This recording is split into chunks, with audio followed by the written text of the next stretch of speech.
Maggi role করব, ময়দাটা মাখিয়ে নিয়েছি, লেচিগুলো কেটে নিয়েছি, তেল দিয়ে দিয়েছি কড়াই। এবার তেলটা গরম হয়ে গেছে, জিরে ফোড়ন দিয়ে দেবো, পেঁয়াজ কুচি দিয়ে দেবো, রসুন কুচি, কাঁচা লঙ্কা কুচি দিয়ে দেবো। পেঁয়াজটা ভাজা ভাজা হয়ে গেলে গাজর কুচি, আলু কুচি দিয়ে দেবো।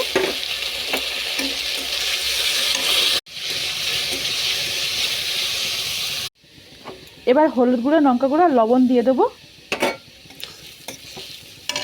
এবার ম্যাগিটা দিয়ে দেবো। এবার জল দিয়ে দেবো। এবার ম্যাগি মশলাটা দিয়ে দেবো। ম্যাগিটাকে এইভাবে শুকনো শুকনো করে নিতে হবে। লেচিটা বেলে নিচ্ছি, লেচিটা বেলে দিয়েছি। এবার ম্যাগিটা দিয়ে দেবো। এবার এটাকে এইভাবে ভাঁজ করে নেব। এটা এরকমভাবে ভাঁজ করে নিয়েছি। এই দেখো, রোলগুলো বানিয়ে নিয়েছি। কড়াইতে তেল দিয়ে দিয়েছি। এবার রোলগুলো ছেড়ে দেব।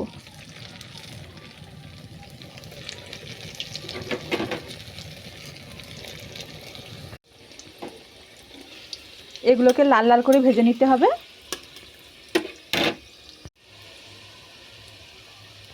ম্যাগি রোল হয়ে গেছে।